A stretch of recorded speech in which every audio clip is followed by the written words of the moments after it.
Madame, mademoiselle, monsieur, bonjour. C'est aujourd'hui le vendredi 10 avril 2026. Nous avons appris dans Paris Match récemment, et il en est beaucoup question dans les médias radiophoniques que j'écoute, notamment France Info, ce matin, que Jordan Bardella, le président du Rassemblement national, a une compagne, une épouse, qui est princesse. Et je voudrais m'exprimer là-dessus de façon critique, contextualisée avec le plus de délicatesse possible. Alors tout d'abord, je souhaite beaucoup de bonheur à Madame Bardella, enfin la compagne de M. Bardella et à M. Bardella. Et M. Bardella, en tant que président du Rassemblement national, se destine potentiellement à la présidence de la République française. Nous verrons bien en 2027 comment les choses vont se passer pour le Rassemblement national. Et je voudrais m'exprimer là-dessus. La noblesse a été une partie très importante de la société française, comme d'autres sociétés en Europe, depuis longtemps. En France, avec la Révolution française, nous avons voulu arrêter avec la monarchie et avec la noblesse qui lui correspond. Et je suis étonné que l'Union européenne continue avec la noblesse pour de nombreux pays. Par exemple, le Danemark, la Suède, la Norvège, la Belgique, les Pays-Bas, l'Espagne. Quand bien même il y a des principes démocratiques qui prévalent dans ces pays, la noblesse est représentée au plus haut niveau de l'État. Et je suis très choqué de cela, car l'Union européenne prétend respecter les droits de l'homme. Et il y a quelque chose que je ne comprends pas bien, car les droits de l'homme impliquent l'égalité et la liberté. Or, les enfants des nobles sont considérés par naissance comme héritiers des titres de noblesse. Et ces titres de noblesse leur donnent une qualité, celle d'avoir, si une monarchie revient au pouvoir, ou est au pouvoir même de manière symbolique, leur donne une qualité de représenter, en quelque sorte, humainement parlant, la fonction qui est la leur. Ça peut être prince, ça peut être monarque, et la fonction la plus importante, c'est donc monarque, et cela signifie que les gens d'un peuple ne sont jamais à même de pouvoir exercer cette fonction aléatoirement, dirais-je. C'est toujours une famille, la même famille. Et donc, une famille, par définition, c'est les gènes. C'est ce qu'il y a de très intime en nous qui est notre ADN.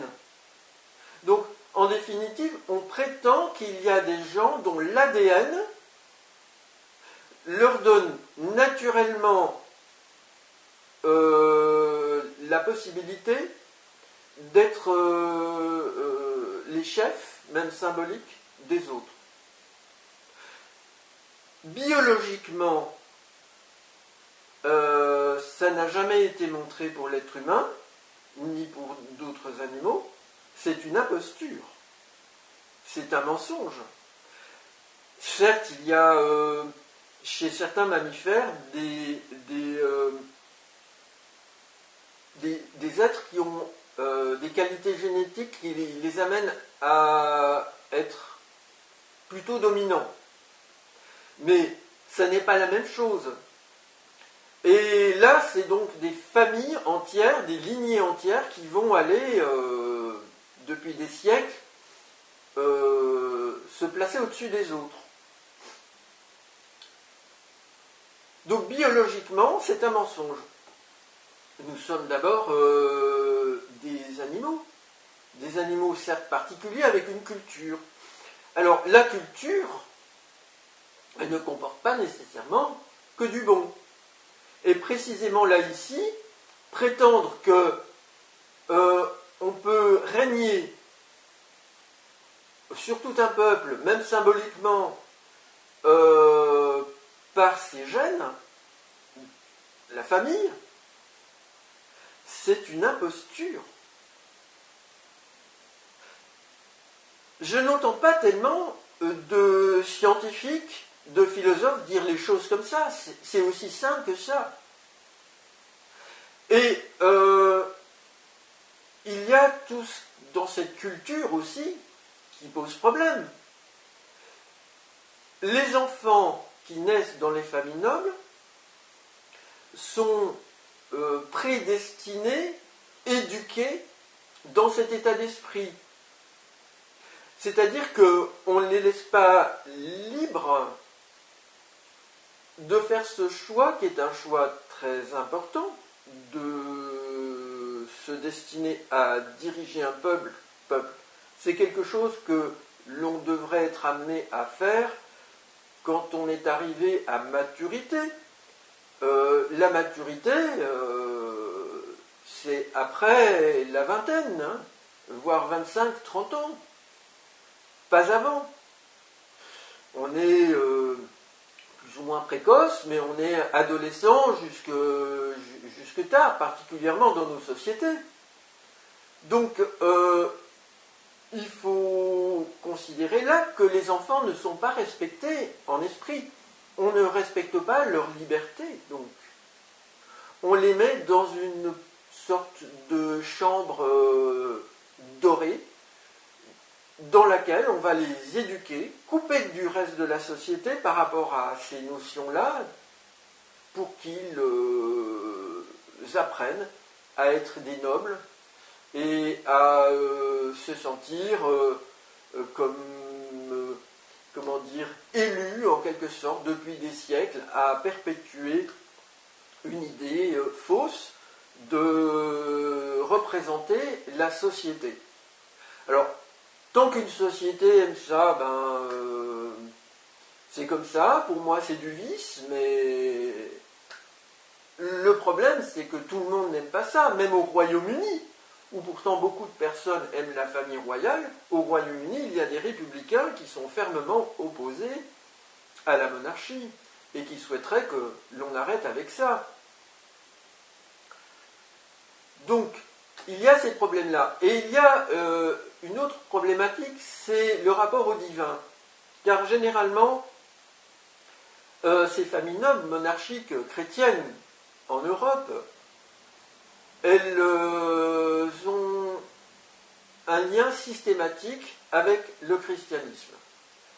Et là encore, c'est une imposture. Dans l'Europe actuelle, toute l'Europe, et heureusement, par les droits de l'homme notamment, il y a une liberté de pensée, d'expression, de conviction personnelle, religieuse. On a le droit d'être athée, on a le droit d'être agnostique, on a le droit d'avoir sa philosophie personnelle des choses.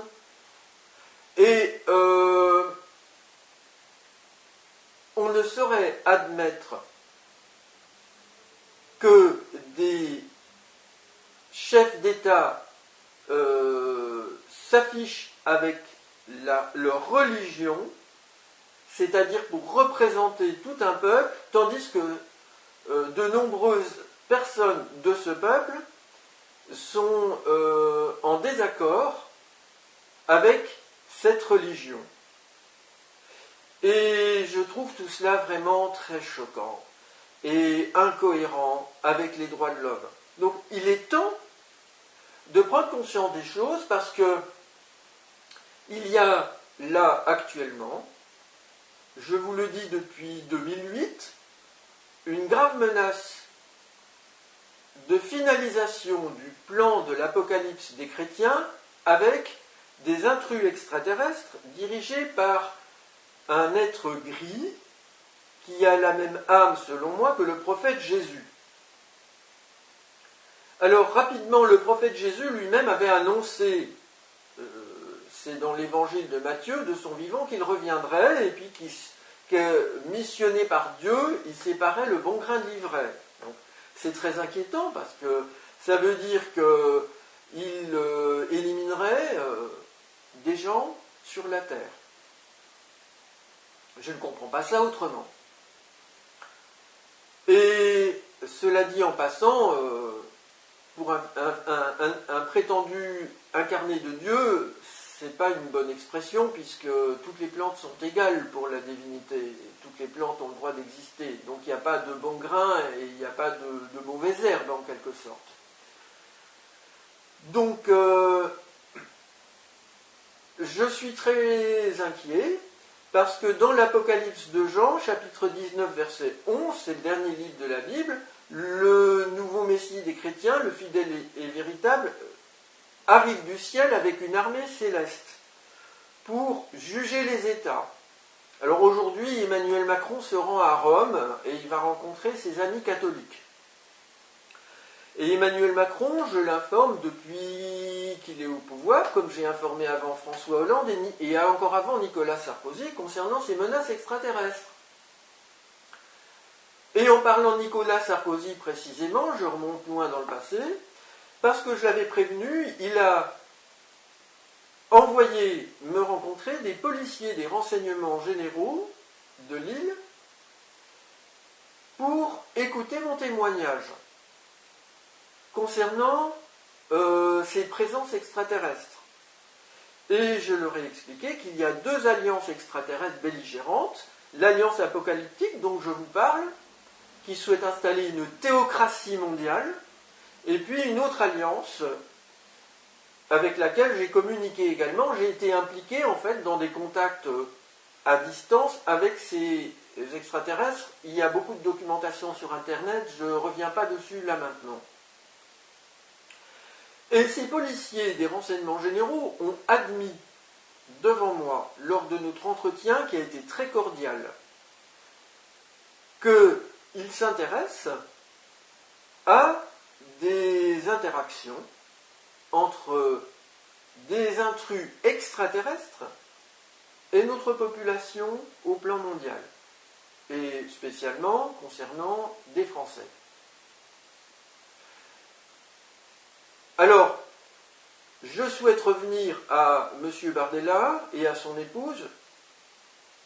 Ce qui se passe, c'est que ces influences psychiques de ces êtres extraterrestres apocalyptiques sont très profondes, ça dure depuis près de 2000 ans et même plus, je pense, et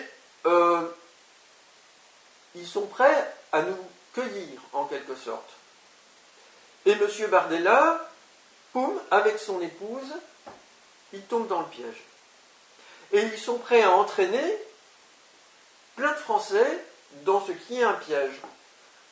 Alors que j'ai prévenu tous les partis politiques à l'Assemblée nationale, de l'extrême gauche à l'extrême droite. Donc, les influences sont très fortes, et ça arrangerait bien les extraterrestres apocalyptiques d'avoir à l'Élysée M. Bardella, très conservateur chrétien, avec comme première dame une princesse, qui représente sa noblesse.